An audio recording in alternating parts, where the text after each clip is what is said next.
Ladies and gentlemen, a certain boy wizard just pissed his pants. Hello and welcome to my review of Gary Ross's highly anticipated adaptation of The Hunger Games starring Jennifer Lawrence, Josh Hutcherson, and Woody Harrelson. To sum it all up, guys, The Hunger Games takes place in the futuristic nation of Panem.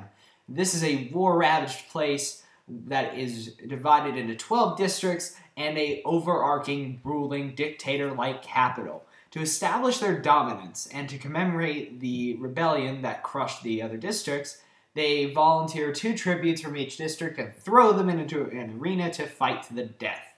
This year, Katniss Everdeen, played by Jennifer Lawrence, a skilled hunter and provider for her family, volunteers to be the tribute when her younger sister Prim is almost selected to be thrown into this death arena. Also, you throw in a young bread maker or baker named Peeta Mellark, played by Josh Hutcherson, and you got a fine dose of conflict and the beginning of one of the most epic book-to-film adaptations ever made. Ladies and gentlemen, let me be perfectly clear. If there was any one film that was going to be a crushing disappointment this year, it was going to be this one. These books I am in love with. I think they're fantastic political allegories, and it was in the hands of any hack filmmaker to screw it up. However, in the capable hands of veteran director Gary Ross, I'm happy to report that The Hunger Games not only lives up to every possible expectation you could have for it, it manages to surpass those expectations, be better than the book it's based on, and become the best young adult book-to-film translation that has ever been done, period. But what makes this movie so great, you may ask? Well, let's start out with the performances, as I typically do. The acting in this film was phenomenal by everybody involved. There were speculations about whether or not Jennifer Lawrence would be able to play Katniss, whether Josh Hutcherson would be able to play Peeta. I have to say that these two completely delivered, especially Jennifer Lawrence. Not only is she gorgeous, but she strikes a perfect balance between a badass leading heroine and someone with a true moral center and soul. Same goes for Josh Hutcherson. You really feel for this guy. Sure, a couple of his line readings could have been a little better, but the point is that he is able to get his emotions across in a very clear and clairvoyant way. Also, the supporting cast in this movie is just full of A-list actors giving it their all. Woody Harrelson is Haymitch, a mentor to the two, who's just fantastic comic relief, and as soon as they casted him, I knew he would be great.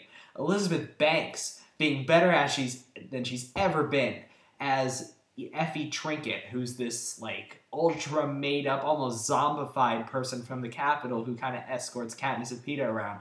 Stanley Tucci as the commentator. Everybody in this film is just played by an A-list actor, and they do fantastic.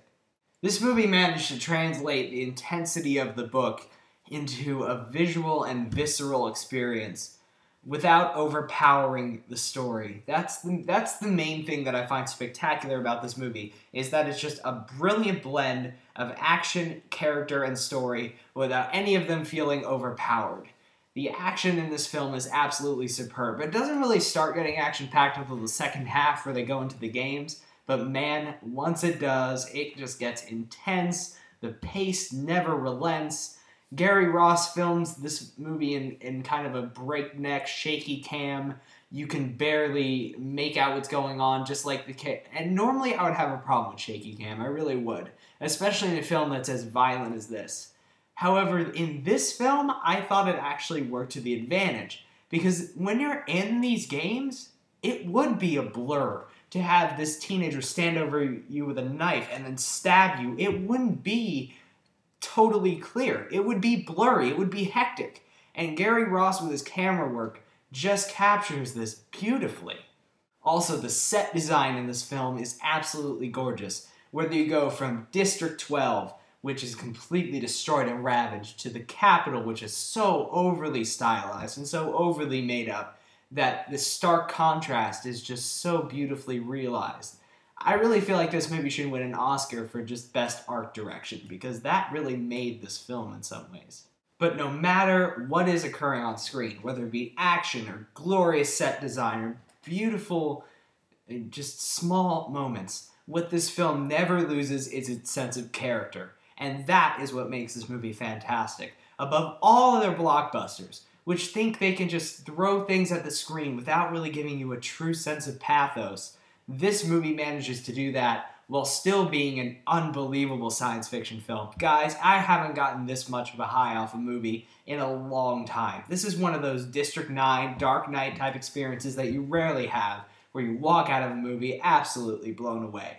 The Hunger Games is one of the best sci-fi movies of the new decade. I absolutely loved it. Go see it. Don't be deterred by the fact that it's based on a young adult novel, because not only is it very adult, but you will love it. I promise you. I give The Hunger Games 4 stars out of 4.